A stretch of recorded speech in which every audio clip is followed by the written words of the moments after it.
Olá, povo de Deus! Estamos iniciando a live A Mente e o Coração.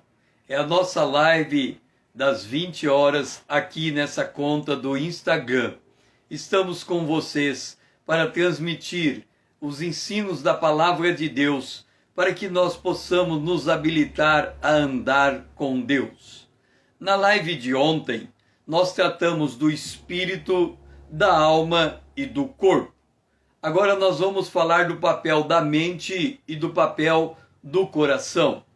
Antes, vamos recapitular o que nós vimos do nosso espírito, a alma e o corpo. E aqui nós vamos colocar, começando do Espírito de Deus. Então nós temos o Espírito de Deus, o Espírito de Deus,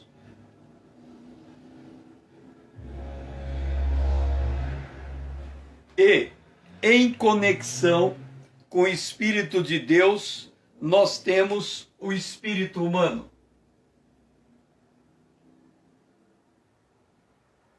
O espírito humano está em conexão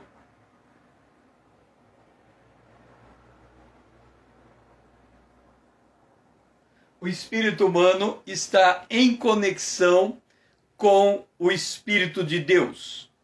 Aqui embaixo nós vamos colocar a alma.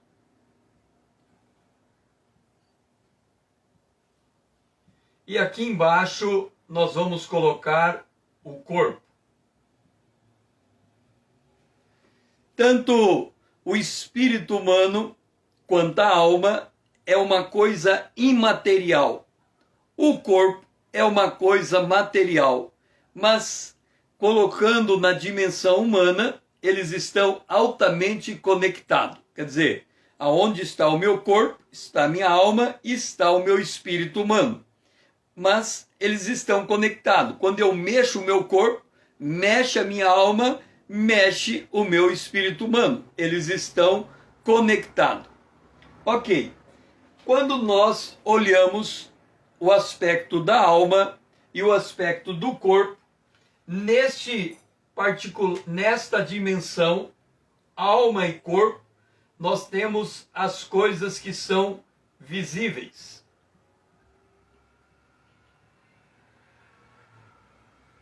Nós temos as coisas que são visíveis.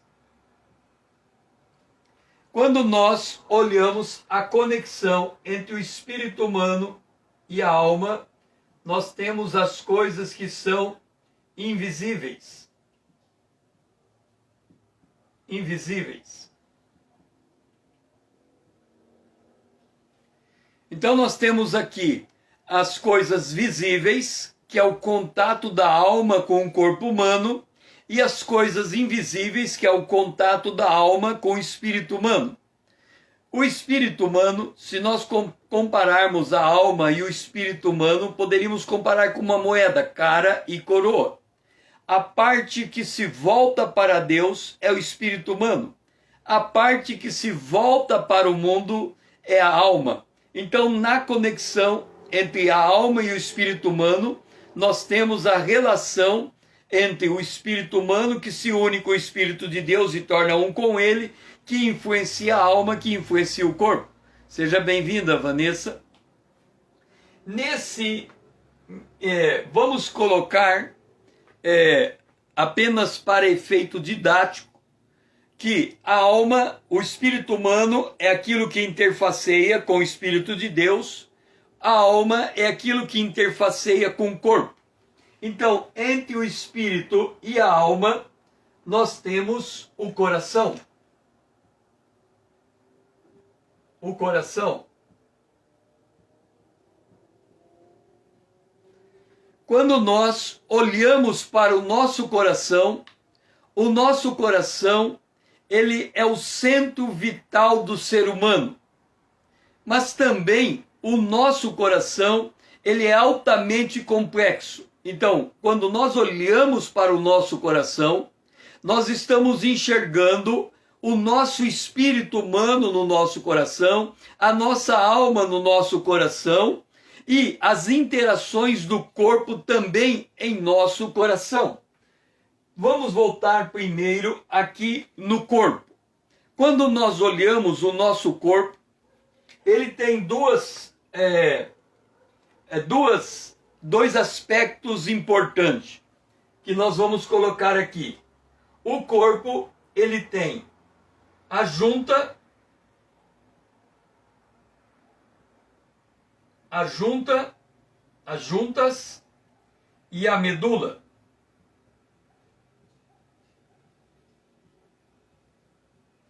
Observa que se nós pegássemos, lembra que o nosso corpo é um invólucro em que está dentro dele, contido nele, a alma e o espírito.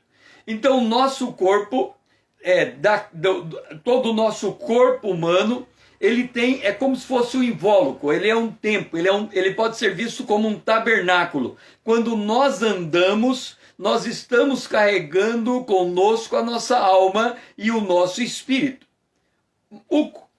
Qual é o papel da junta e das juntas e da medula? Observa que o autor aos Hebreus, no capítulo 4, versículo 12, ele fala que a palavra de Deus separa as juntas da medula. Nós podemos dizer que a nossa medula, ela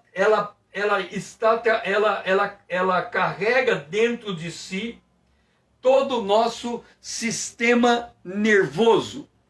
E a nossa junta, ela carrega sobre si todo o nosso sistema orgânico. Então aqui tem os nervos,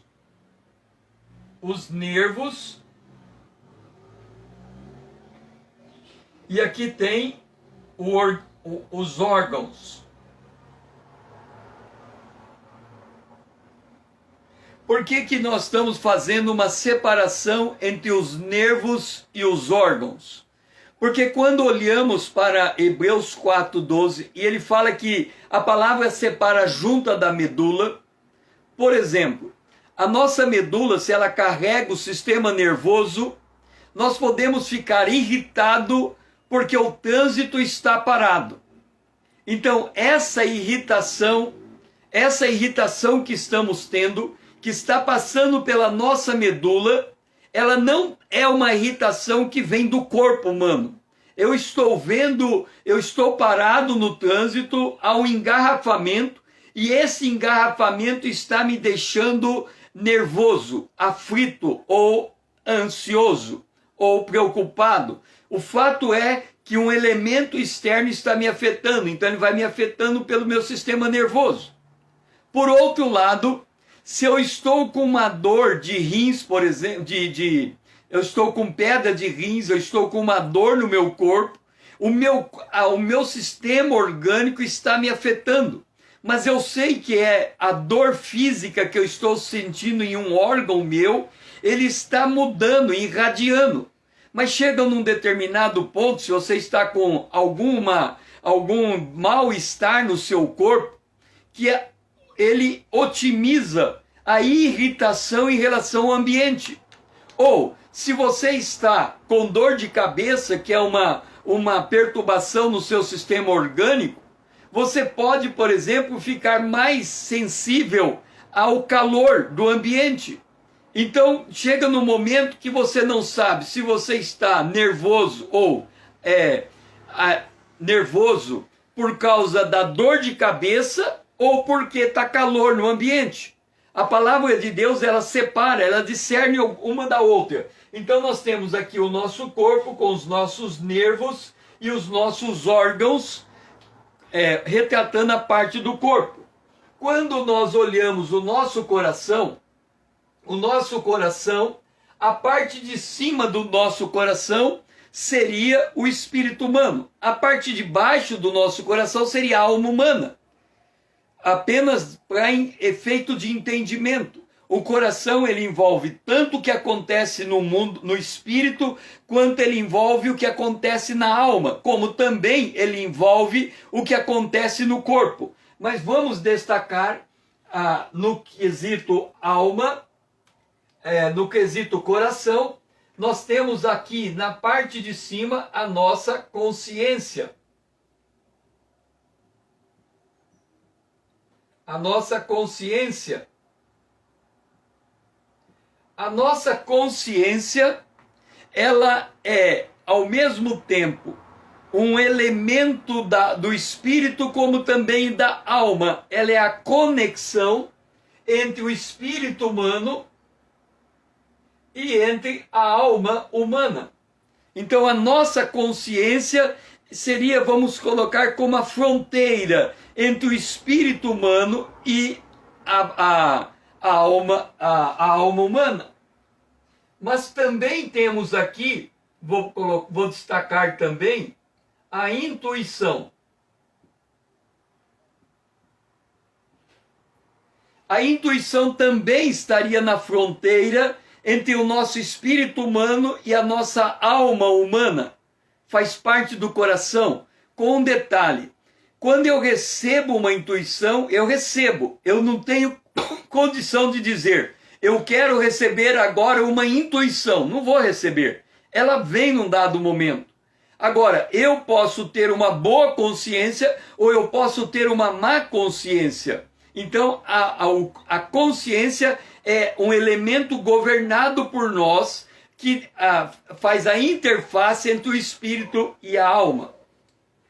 Aqui na parte de baixo nós vamos colocar a mente ou os pensamentos. Os pensamentos é uma conexão que nós temos entre a nossa alma e o nosso coração, mas é um elemento do coração que trabalha com a alma e na interface da alma com o corpo. Então nós temos os nossos pensamentos. Por outro lado, nós temos dois outros componentes importantes aqui. E esses componentes nós vamos colocar aqui do coração, que é a nossa vontade,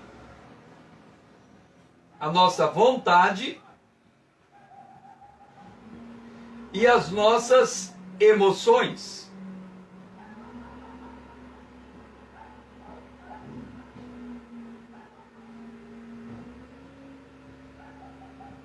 Então nós temos a nossa vontade e as nossas emoções.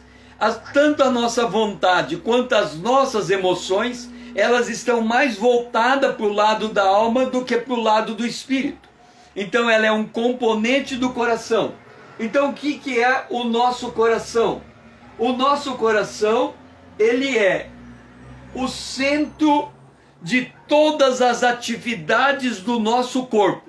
Ele recebe informação da nossa junta, portanto, do nosso sistema orgânico. Ele recebe informação da nossa junta, do nosso sistema orgânico. Ele recebe informação da nossa medula, isso é, do nosso sistema nervoso.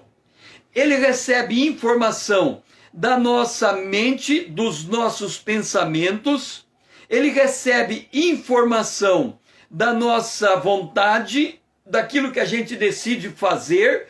Vontade também, nós podemos colocar aqui, vontade, nós podemos destacar um outro elemento importante, que é a nossa intenção.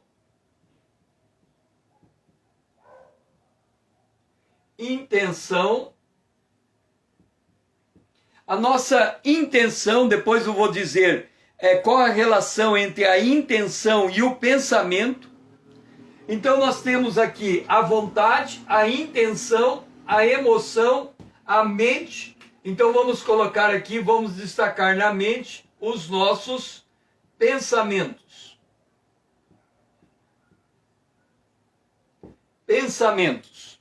Então nós temos a mente.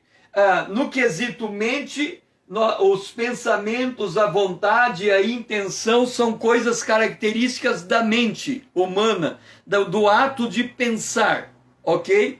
Então, o nosso coração, ele interage, ou ele tem todos estes componentes.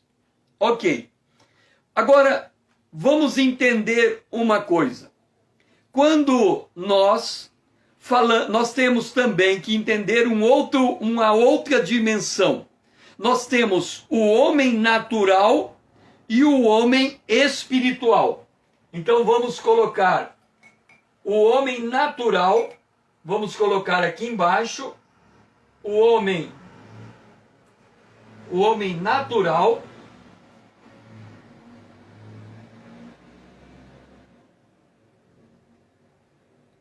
e vamos colocar aqui em cima o homem espiritual.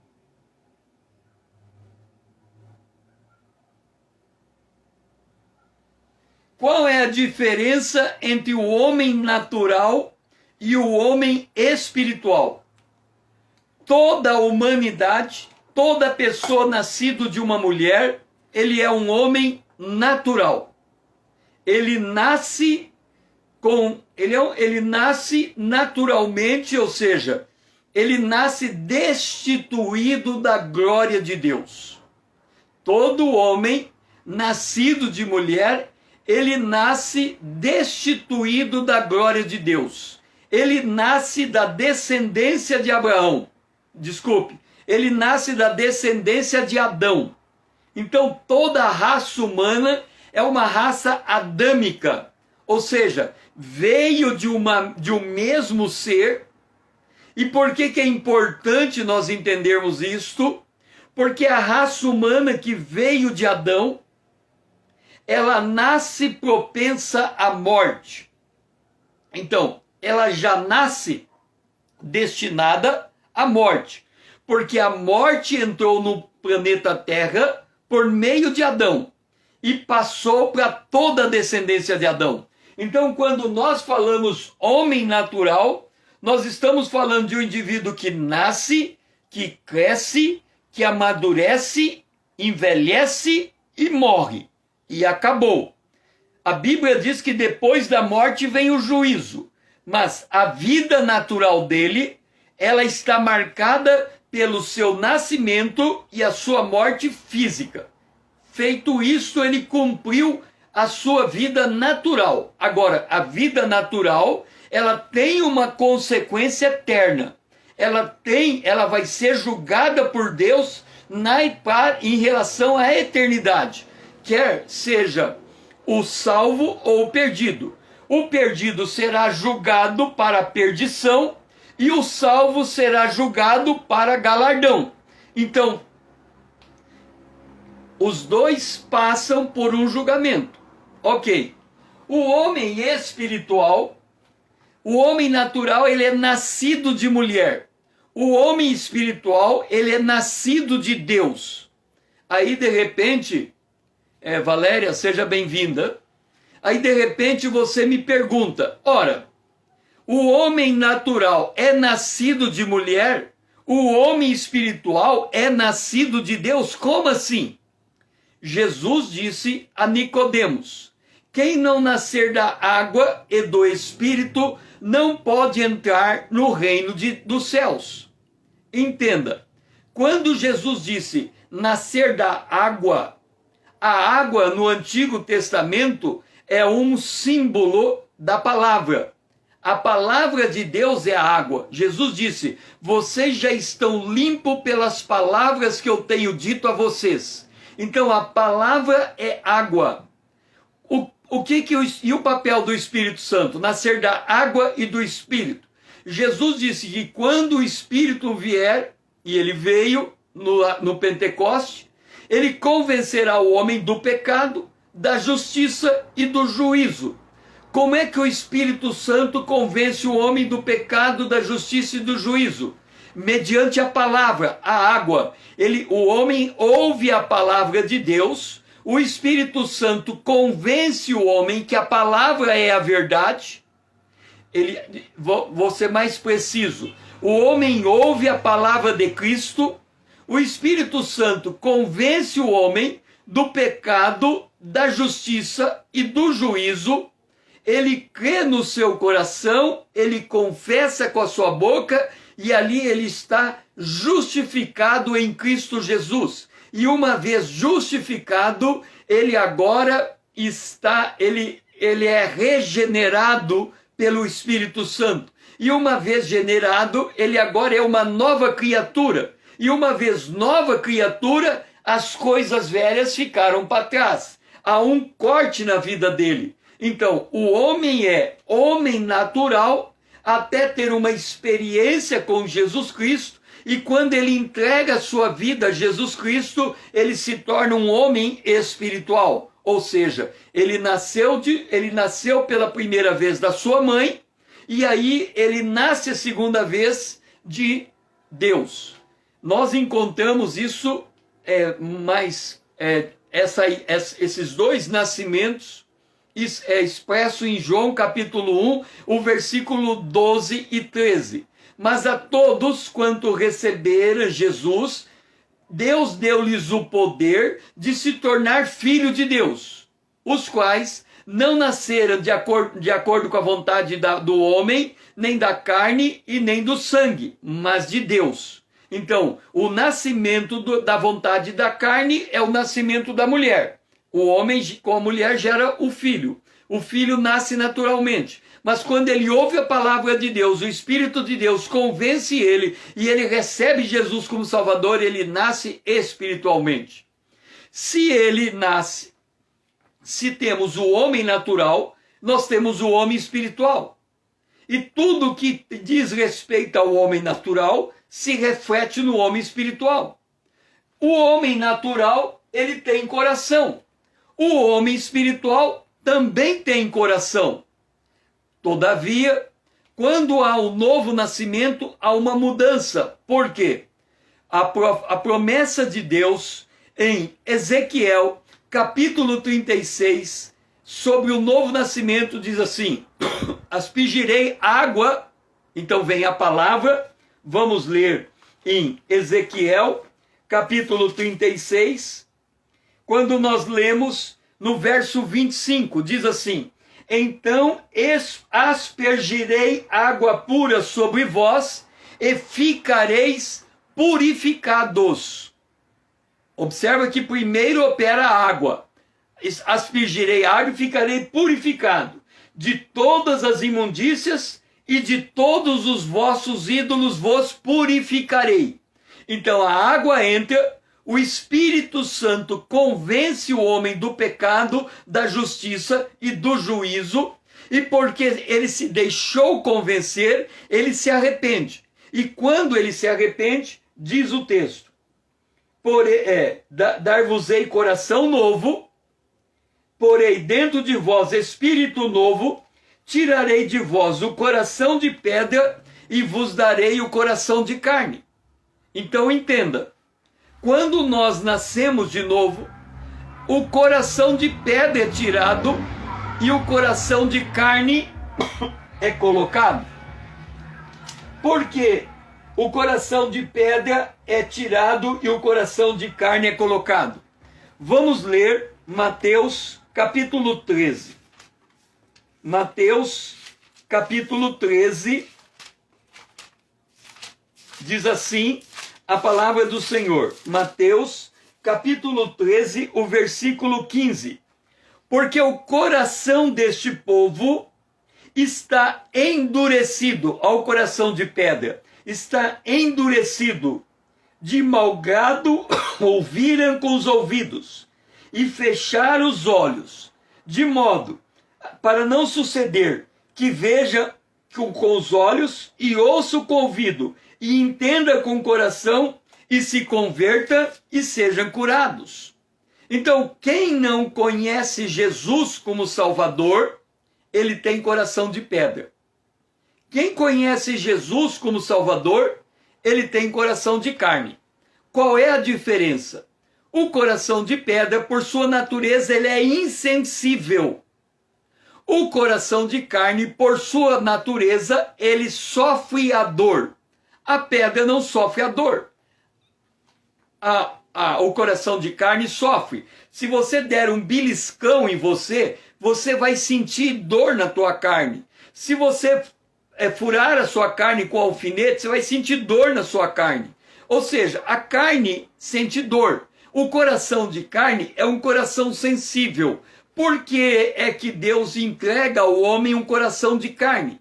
Porque o único coração apto a amar é coração de carne. Coração de pedra não ama. Coração de pedra é insensível por natureza. Ele não ama porque ele não vê. Ele não ama porque ele não escuta. O coração de carne, ele ama, mas ele sofre. Porque o amor tudo sofre, o amor tudo suporta, o amor tudo espera, o amor não pensa mal de ninguém. É a lição de Paulo em 1 Coríntios capítulo 13. Não há condição de alguém amar sem ser ferido. Não há a condição de alguém amar sem ser machucado. Porque a única condição de você amar uma pessoa e não sofrer dano pelo teu amor é endurecer o teu coração. Aí não é mais coração, é de carne, é de pedra. Porque o coração de pedra, ele se defende, ele se trava. E como é que ele se trava? O coração de pedra, ele se fecha na mágoa, ele se fecha no rancor, ele se fecha na tristeza, ele se fecha na dor, na dor não, porque a dor a carne sente a dor, mas o coração não, mas ele se fecha nessas coisas, ele se fecha na depressão, ele se fecha na ansiedade, ele se fecha na angústia. Por quê? Ele endurece, ele tem dificuldade de lidar com a realidade. O coração de carne não, ele se abre. E porque ele se abre, ele se alarga. Porque ele se abre e ele se alarga, ele se machuca com muita facilidade. Ok, então nós temos o coração de pedra e o coração de carne. Agora vamos entender uma coisa. Quando nós lemos João capítulo 1, é dito assim: a lei veio por Moisés. A graça e a verdade vieram por Jesus Cristo. Então há uma diferença entre a lei e a graça. A lei aponta para o Antigo Testamento. A graça aponta para o Novo Testamento. Observa um detalhe.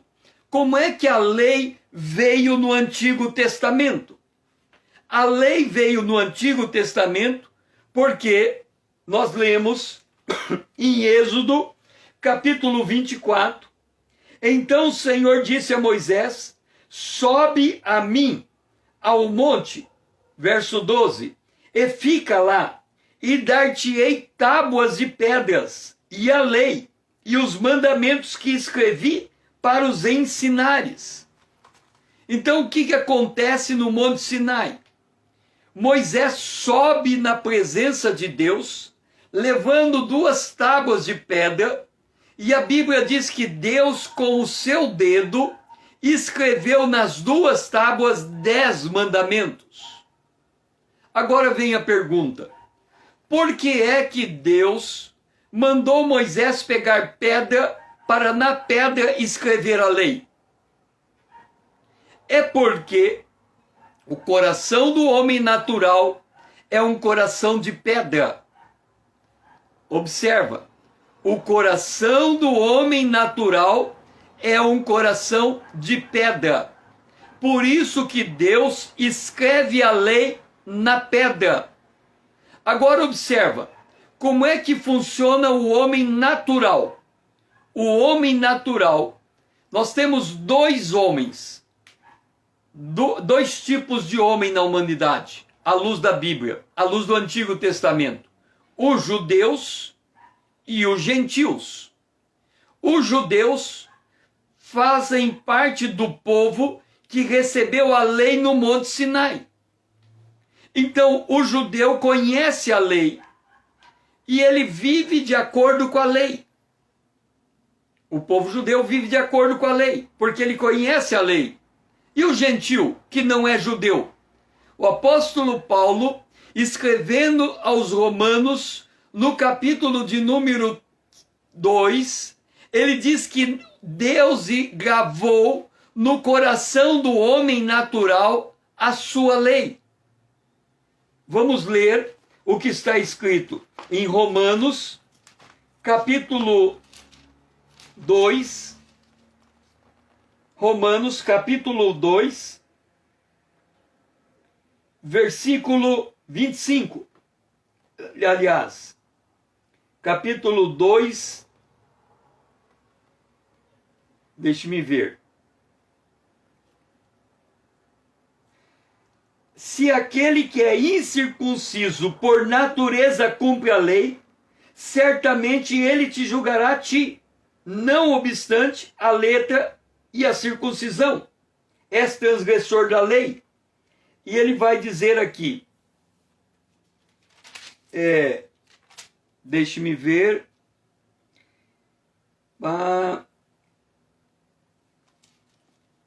aqui está. Quando, pois, verso 14, quando, pois, os gentios que não têm a lei procedem por natureza de conformidade com a lei, não tendo a lei, serve eles de lei para si mesmo.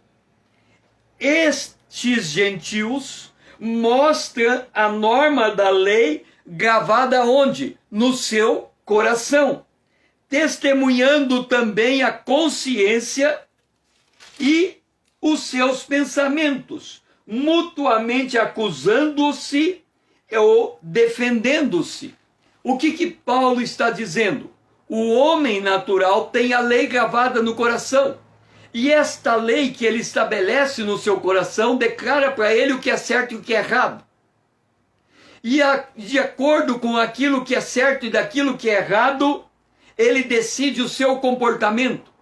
E a Bíblia diz que lá na frente ele será julgado de acordo com a lei do seu coração.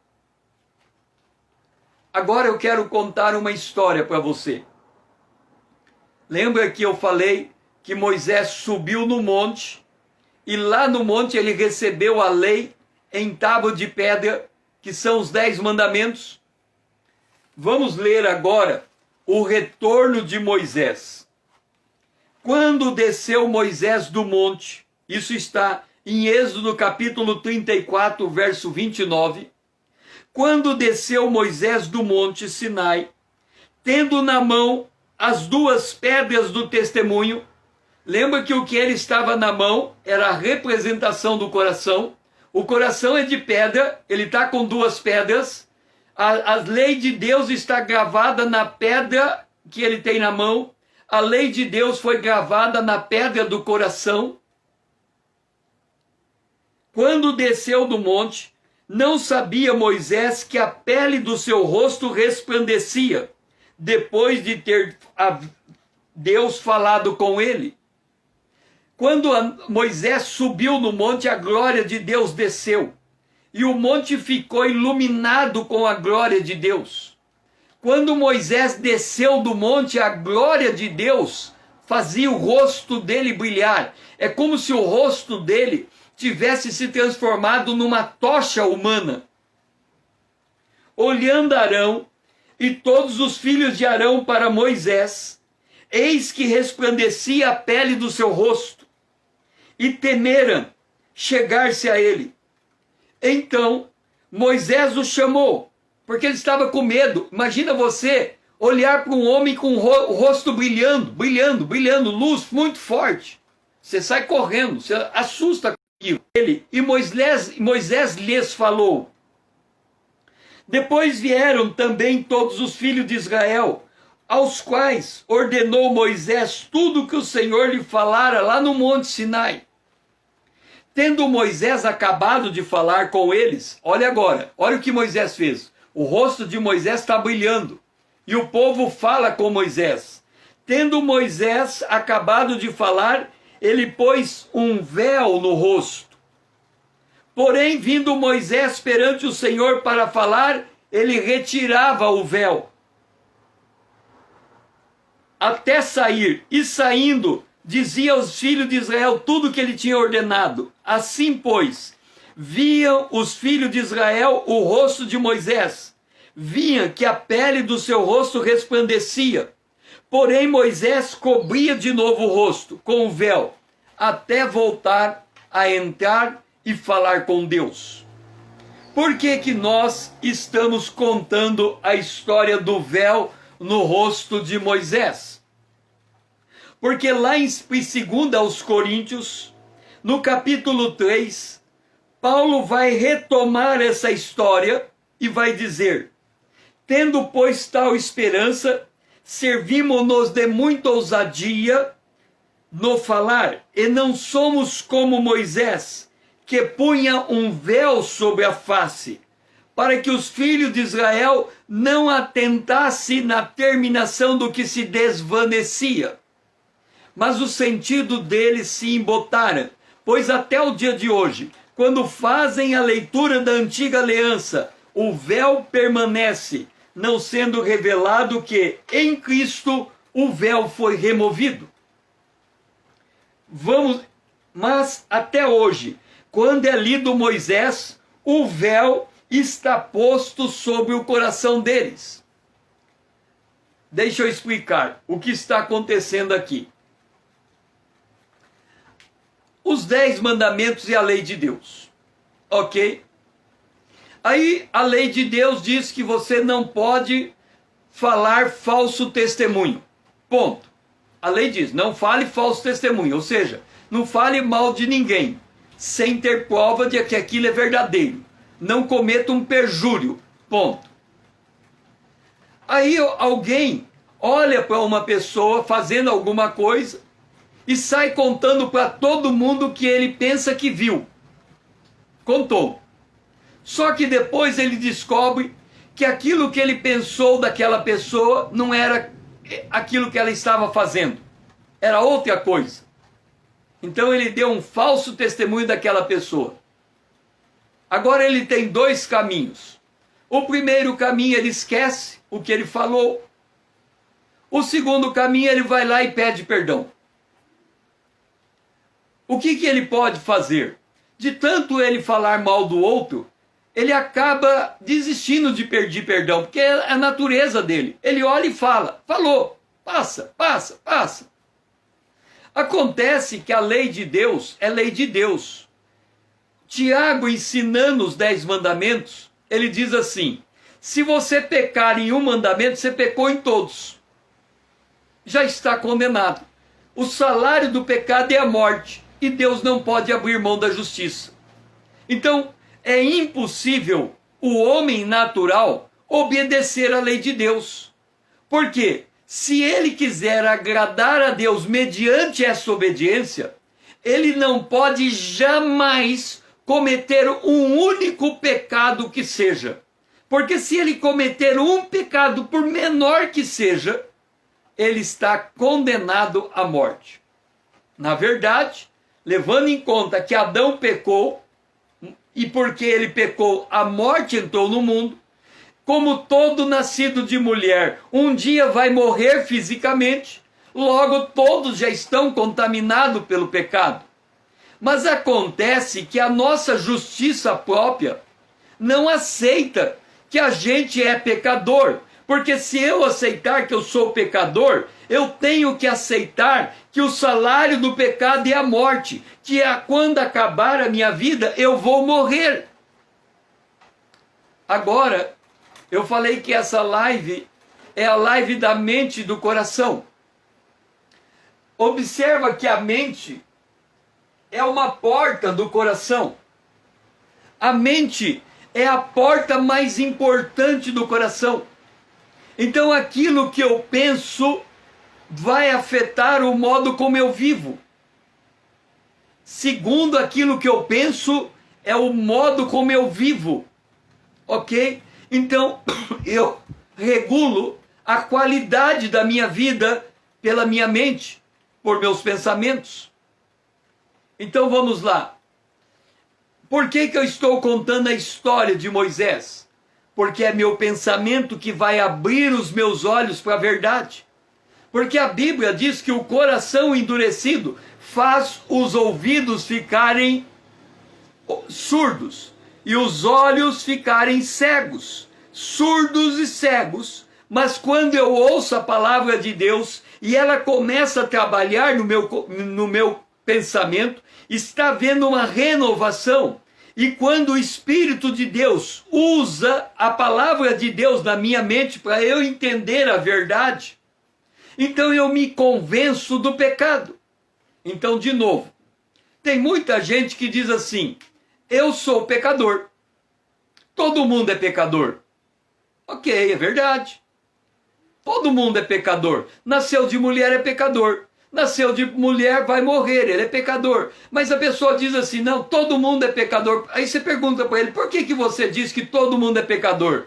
Qual que é a resposta dele? Porque não tem nenhuma pessoa na face da terra que conseguiu viver sem cometer um único pecado. Ah, mas de onde você tirou o pecado? Não, porque a gente não pode matar, a gente não pode roubar, a gente não pode mentir. Mas de onde você tirou que a gente não pode matar, não pode roubar, não pode mentir? Ah, ele não sabe. Mas agora você está sabendo. Moisés recebeu a lei. E a lei diz: não mate, não roube, não furte, não cometa falso testemunho, não cobice, não cometa adultério. Está tudo escrito na lei. Eu estou citando só os 6 mandamentos que são voltados para o homem, porque o primeiro mandamento é não ter outro Deus diante de si, não ter ídolos. É a lei que diz isso. Mas o judeu conhece a lei. Foi dada para ele. Mas o gentio não conhece a lei. No entanto, aquilo que ele pensa no seu coração é lei para ele. Então, aonde está a lei dos gentios? Vamos pegar. A lei do gentio pode estar na Constituição brasileira. O que é a Constituição brasileira? Um pacto social feito entre os homens para que eles possam conviver junto. Vamos dar um exemplo agora. A lei diz agora que todo mundo precisa usar uma máscara para proteção contra a contaminação. A lei dos homens, acordada entre eles. Mas o que Paulo diz? Que quando um homem estabelece um acordo numa lei, quem quebra a lei, quebrou, pecou. Aí vem alguém e não usa máscara. O que ele fez? Se um guarda chegar, pode pegar o nome dele, o CPF dele e multar aquela pessoa, porque é uma multa para quem não usa máscara.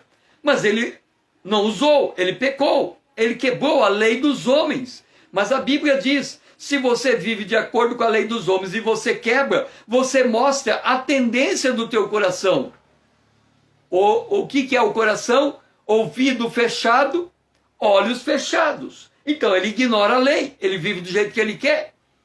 Ele quebrou a lei e aí ele vai ser multado. Agora, por que eu estou falando isso? Quer seja judeu, quer seja gentil, quem quer que diga eu sou pecador, ele precisa entender a dimensão do que ele diz. O que a Bíblia diz? Depois da morte vem o juízo. Depois do juízo é o juízo final. Como é que funciona o juízo final? Tem 2 livros, os livros das obras e o livro da vida. Deus vai olhar, vai passar a lista. Todo mundo que está no livro da vida está salvo. Porque ele aceitou Jesus como Salvador, porque Jesus morreu no lugar dele, porque ao aceitar Jesus ele foi justificado, e porque ao aceitar Jesus ele se tornou filho de Deus. Porque ele se tornou uma nova criatura, porque ele tem um novo coração, porque o coração dele agora é de carne, porque ele agora tem um novo espírito, porque agora o Espírito de Deus mora nele. Então ele não está no juízo final. Quem está nas obras é quem não recebeu Jesus como Salvador. Então ele vai ser julgado de acordo com as obras que ele praticou e de acordo com a consciência que ele tinha. E aí, de acordo com a sua consciência e suas obras, ele será julgado, condenado e lançado no lago de fogo preparado para o diabo e seus anjos, que é chamada a segunda morte. Então nós temos 2 corações. O coração de pedra, que vive ignorante de Deus e caminha para a morte, e depois da morte para o juízo, e depois do juízo para a segunda morte, e na segunda morte a morte eterna. Ou ele tem o coração de carne, porque ele nasceu de novo, ele não mais será julgado, ele tem a vida eterna, ainda que morra ele vai ressuscitar e ele vai viver eternamente. Então, quando nós olhamos A nossa constituição humana, em certo sentido, ela é igual para o perdido, ela é igual para o salvo, com uma diferença. O salvo, ele ao mesmo tempo que ele é um homem natural, ele é um homem espiritual. Ele nasceu de novo. Ele tem um novo espírito. E o espírito dele, humano, está ligado ao espírito de Deus. Quando Jesus diz à mulher samaritana, Deus busca verdadeiros adoradores que o adorem ele em espírito, o que ele está dizendo é, Deus está buscando pessoas que ouviram o evangelho, creram no coração, confessaram com sua boca e por causa disso foram justificados em Cristo Jesus, se tornaram nova criatura, nasceram de novo. É isso que Jesus está dizendo. Então, este nascido de novo, ele é uma outra nova criatura. Por outro lado, quem não passou por esse processo está morto nos seus delitos e nos seus pecados. O seu coração é de pedra. Ok? Agora, vamos no desfecho disso. Nós estamos falando até agora do limiar entre o homem natural e o homem espiritual. Agora que a pessoa passou para o homem espiritual, ela saiu do reino das trevas e entrou no reino de Deus, no reino do Filho do amor de Deus. Antes ela estava no império das trevas, agora ela está debaixo, no reino de Deus. A sua perspectiva muda.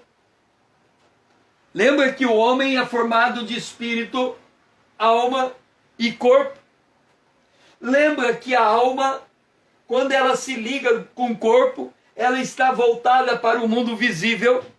Quando a alma se liga com o espírito humano, ela está voltada para o mundo invisível. O que acontece agora com a pessoa que é salva? O pecado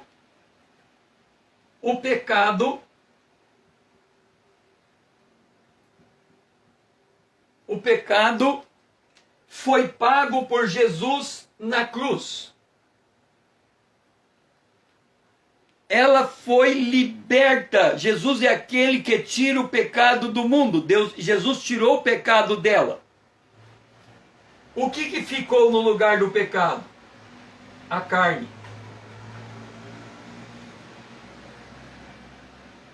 Qual é a diferença entre pecado e carne? Do ponto de vista da obra, é igual. Se você olhar para o pecado, prostituição é pecado. Se você olhar para o pecado, roubar é pecado. Mentir é pecado. Cobiçar é pecado. E a carne? A carne também cobiça. A carne também adultera. A carne também prostitui. Mas qual é a diferença entre uma coisa e outra? Acontece que o problema está aqui, no corpo. Por que o problema está no corpo? Porque o corpo é corruptível.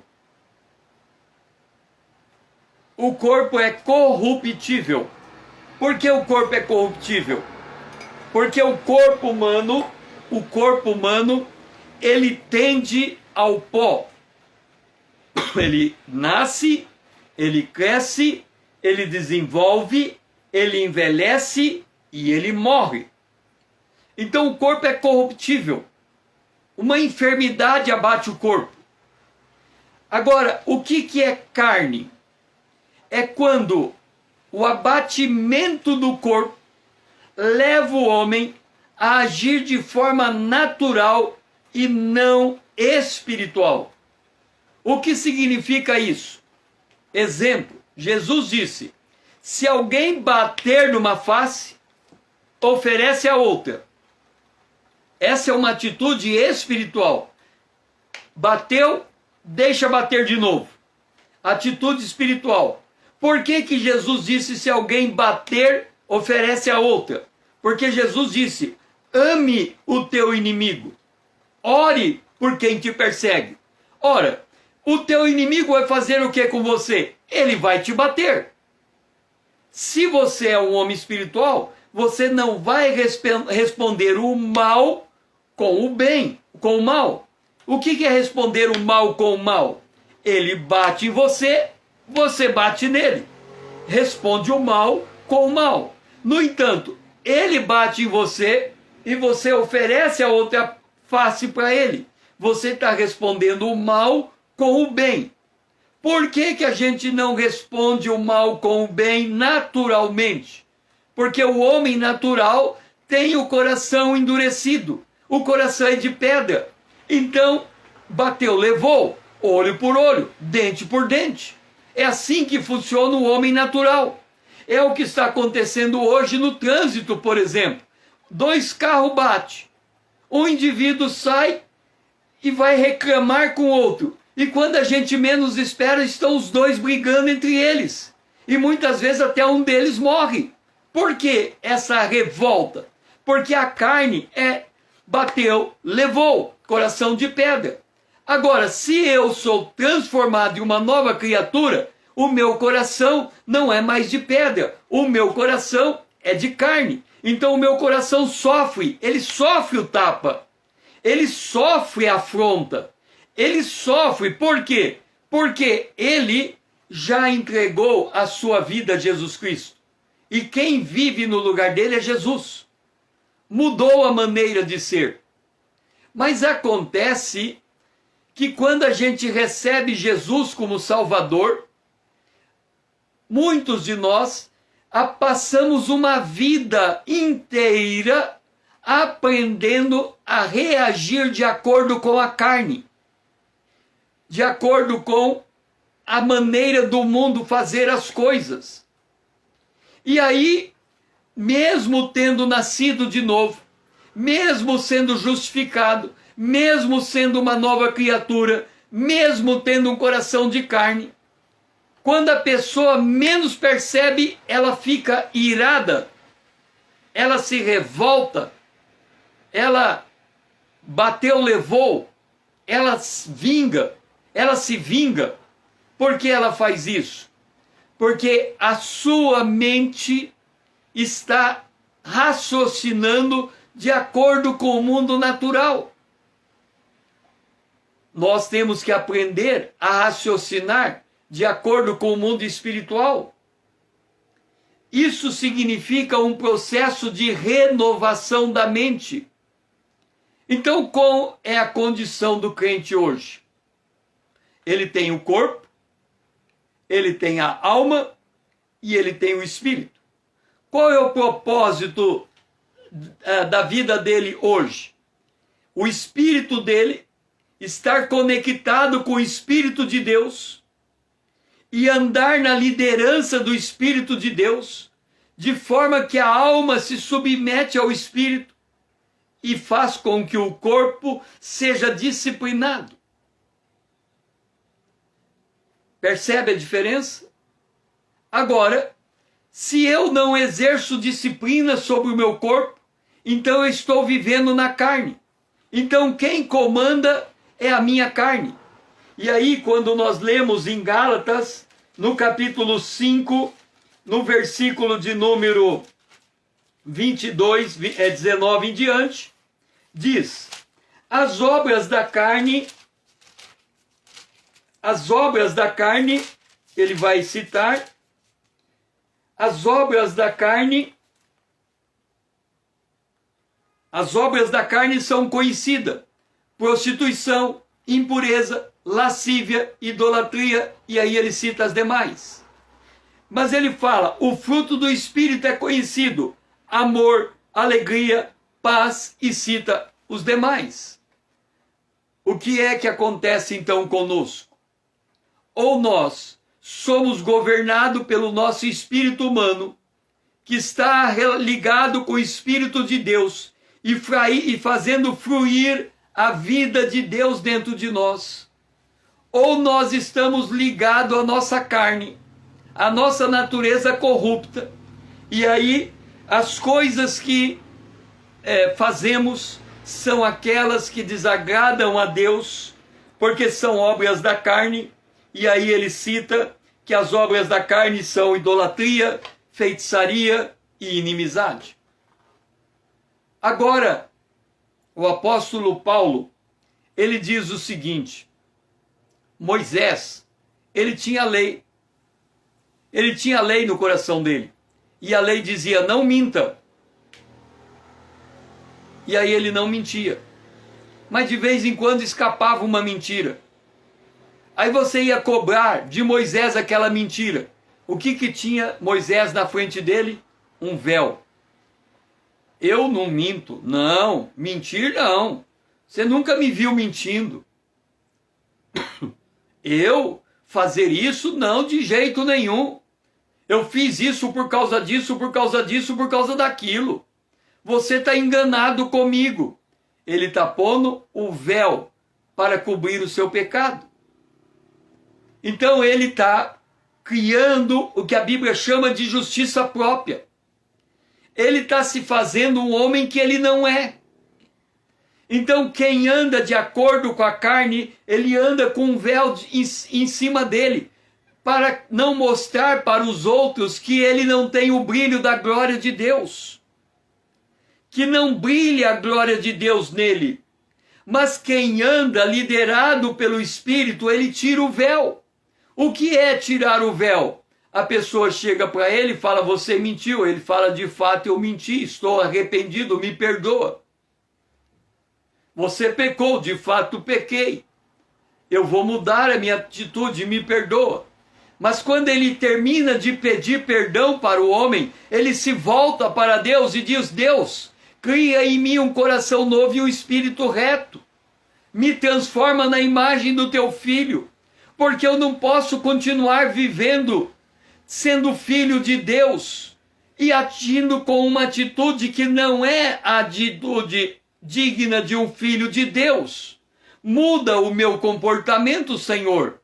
Então o homem que é espiritual, ele reconhece que ele tem a mesma natureza do homem natural, porque ele também é natural. Mas ele tem a consciência que quem lidera ele é o Espírito de Deus. E ele transforma toda a sua luta da carne contra o Espírito numa luta na presença de Deus, autorizando o Espírito de Deus a ajudar a ele santificar o seu espírito, a sua alma e o seu corpo.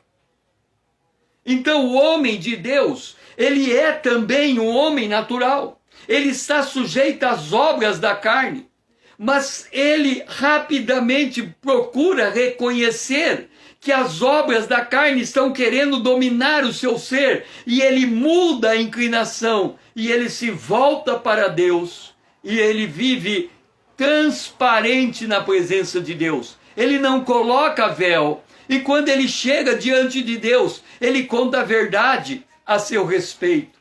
E quando ele conta a verdade a seu respeito, a verdade trabalha para moldar a sua alma pela liderança do seu espírito, para disciplinar o seu corpo, e de forma que o seu caráter e a sua personalidade e as suas atitudes e o seu comportamento e os seus hábitos reflitam a glória de Deus, de tal maneira que a pessoa reconheça o teu testemunho sem precisar que você declare quem você é.